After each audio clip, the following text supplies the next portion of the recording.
Welcome back, guys. This is Tucker. Let's talk weather. As we begin the month of March, I'm tracking several impactful storms. We're going to get you ready for some big time temperature swings and prepare you for the first big severe weather threat of the month. Hey guys, happy to have you back. Hopefully you're enjoying the thaw that we've had across the country. We just got to 50 here in Boston for the first time in 2025, which is pretty crazy, but I'm loving it, and let me know what the weather you're experiencing is where you are too. I'd love to hear your stories as well. Wanted to start our forecast with the jet stream, and what you're seeing is a wavy pattern as we end the month of February.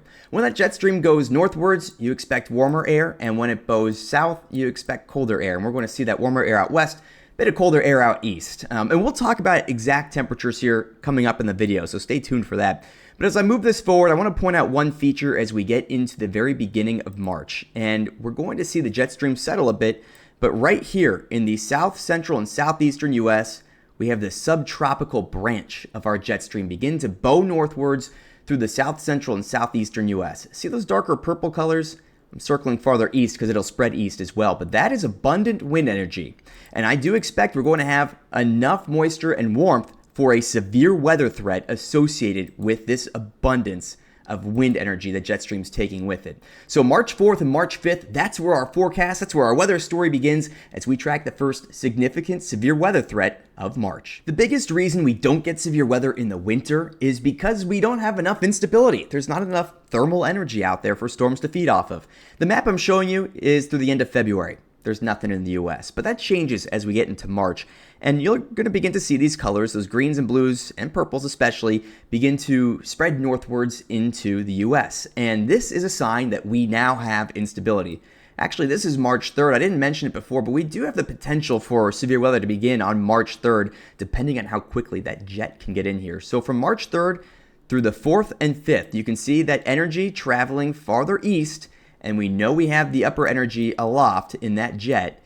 And here we are moving into the 5th as well. That severe weather threat will certainly be present for a good chunk of the south central and southeastern US as we get that crossover between the wind energy and the instability. And this sets the table for our first severe weather threat. And I did want to show you also, we're not going to talk about this yet because it's a ways out, but there are signs that the south central and southeastern US will continue to come to life as we get into the middle of the month as well. So no surprise, our severe weather season is beginning to wake up, and these areas typically see it first. But let's narrow down the forecast even more. Now I'm going to throw a little science at you, so bear with me, but I'll break it all down and keep it simple.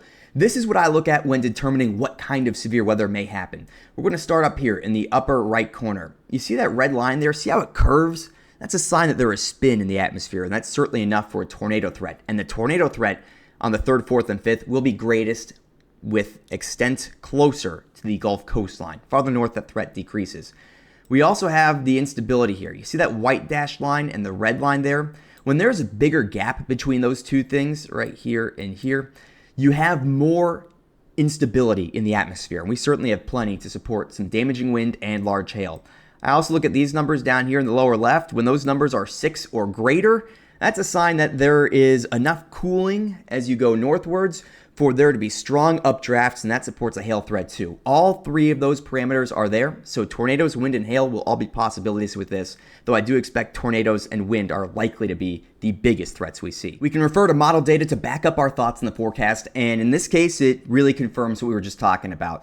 That portion of the country, largely Texas into the eastern US, has that greatest threat for severe weather. I outlined my opinion on where that threat will be highest. I believe it'll extend farther east, just relying on forecast instincts. And in terms of a tornado threat, my opinion is that we're going to see the greatest threat somewhere in the area I just highlighted right there, a bit closer to the Gulf Coast. So March 3rd through March 5th, we will be watching this threat very closely. It's pretty broad. It could be pretty significant.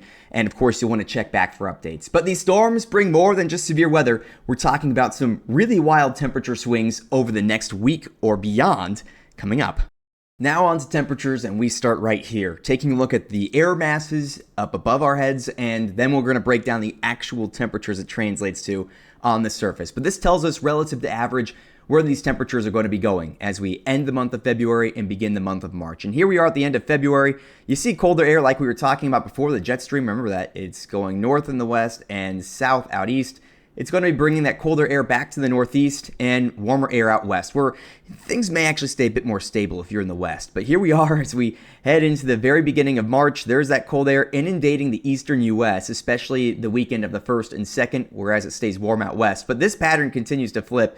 Notice just a few days later, remember, as that severe weather threat's ongoing, this is March 3rd, 4th, and 5th, we see colder air come into the central U.S., where generally speaking, temperatures are going to fill in from Canada. Cold air is going to fill in from Canada on the backside of that storm system. And out east, we have those warmer temperatures on the front end of that storm system. So that's partially why things flip-flop. Then once the system's out, look at this, we flip-flop again. Cold air settles in the east and warm air begins to take over the west as we get into March 8th, 9th, 10th.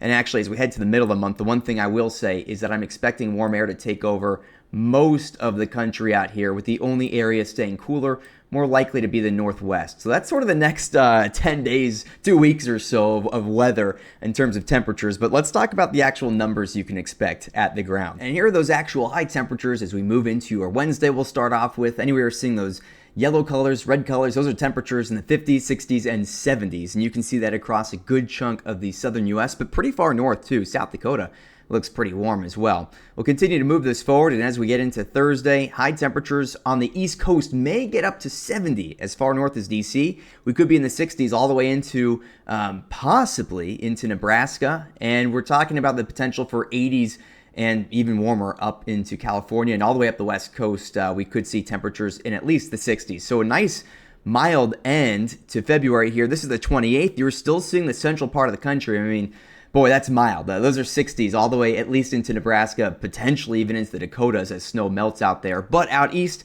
you're seeing the northeast temperatures returning to the 30s. So this is where the flip-flop happens. March 1st, here are your high temperatures largely in the 40s out in the northeast, at least if you're closer to the coast. But you can see that milder weather being suppressed farther south. And then as we head into Sunday, that colder air settles in across the northeast. Those are highs in the 20s and 30s out there, though the rest of the country stays in at least the 40s and 50s. The southern U.S. in the 60s and 70s. And then here, Monday on the 3rd, you're going to notice those warmer temperatures, especially in the south, where that severe weather threat increases. We're talking about 70s in Texas. Here we are on the 4th, 70s out there near the Gulf Coast. And even onto the 5th, you're seeing that milder weather continue to reach the East Coast, which will fuel that severe weather threat through the 5th as well. And eventually on the backside of this, you're going to see that cold air return once again. So don't get too used to any temperatures as they continue to flip-flop quite a bit. But it is March. We do expect that. And we also expect the potential for some rain and just generally storms and even the potential for snow. So we're going to cover that before the month wraps up. We're going to take a look at who's most likely to see return of winter weather. So here's a look at the next few storm systems. Remember, the severe weather, the temperature changes, they all play into what we're seeing at the surface, and this is an idea of what may be going on at the surface. And we're starting off quiet here on Wednesday, very quiet, in fact. You can see very little going on. We do have a little rain and some snow that could reach the interior of the Northeast on Thursday. Looks pretty good for ski country, just kind of wet for everyone else. Generally speaking, you're going to see another clipper system or two come out of Canada. That could brush the northern U.S. as we head into the weekend of the 1st and 2nd. But otherwise, most of the country is very quiet to this point. High pressure, you can see centered near Wisconsin at this moment, is going to keep it that way until that severe weather threat begins to increase. And here we are very quickly. You're seeing on the 3rd and 4th. I'll show you, this is the 3rd right here. We could get that threat near Texas to begin then. But it really becomes more expansive on the 4th. And at this point, you're seeing it spread across a good chunk of the southeastern U.S. But I also want you to keep an eye on the Midwest, where we may see some snow develop on the backside of this system. Now, exactly where the system lines up is uncertain, so I would not be surprised if this snow ends up being farther north than what's being modeled here, but it's something to watch still if you're in the upper Mississippi River Valley area. But there's that severe weather. You can see the front bringing the severe storms. I'll highlight it for you here. Oh, let's get back to that. Here we are. I'll highlight it for you right here. Here's our low pressure system. You basically have your warm front going like this, bringing that warm air in, and it's occluding. So you have your cold front going like this and fueling that severe weather threat. All the moisture on the backside would fall as snow. But as this threat continues to progress eastwards, you see it reach the East Coast. Again, with the amount of instability available, I believe we're going to see that severe weather threat cut off right around here. Could be stormy farther northeast, but likely not enough instability for severe weather. And once the system's out, we'll be keeping an eye on at least some activity into the later days of March, but due to the uncertainty, we'll leave it here. And I do want to take a look at the amount of rain and snow that could fall as well. And here's a look at that. Our total precipitation over the next week here, ending March 6th, gives us an idea of where the most active weather is going to be. And you can tell the eastern U.S. going to see most of the activity here. Again, it's this portion of the country that's going to see the potential severe threat. And then you're also seeing the mountains out west and California. I can't say enough. This portion of the country has already seen a lot of rain, and I expect that to continue. So we didn't cover it too in depth, but do be on the lookout if you're near the mountains in California and the Rockies, where weather has just been very active and will continue to be so, even without any significant storm systems. Here's our total snowfall. We'll call it our snow chance. Those purple colors indicating a higher chance. No surprise out here in the mountains out west, that snow chance is very high with the activity. But out towards the east, you'll notice we don't have much snow. At least the data is not suggesting anything significant, not in the U.S. It's largely going to be kept to the interior of the Northeast and the Great Lakes region and into Canada out here. I'll say the wild card is going to be this section right here. When that severe weather threat comes through, we could see some snow, some ice. It's a matter of where that low positions itself. And of course, you'll want to check back as we also keep you updated on this. But a couple things to watch, and that's going to be one of them. But in the meantime, winter may be ending a little bit early based on some of the data I'm seeing, and this would back that up as well. So if you've made it this far, be sure to subscribe as we have a lot to keep you updated on. We know the weather is getting active in the future, but you'll want to check back as we break it down in detail. Of course, if you have any questions, drop them in the comments. I'm always happy to answer those and just happy to interact with you guys. And until next time, enjoy the mild weather while it lasts, and we'll be here for you. I'll see you in a little bit, and we'll be tracking those storms very closely.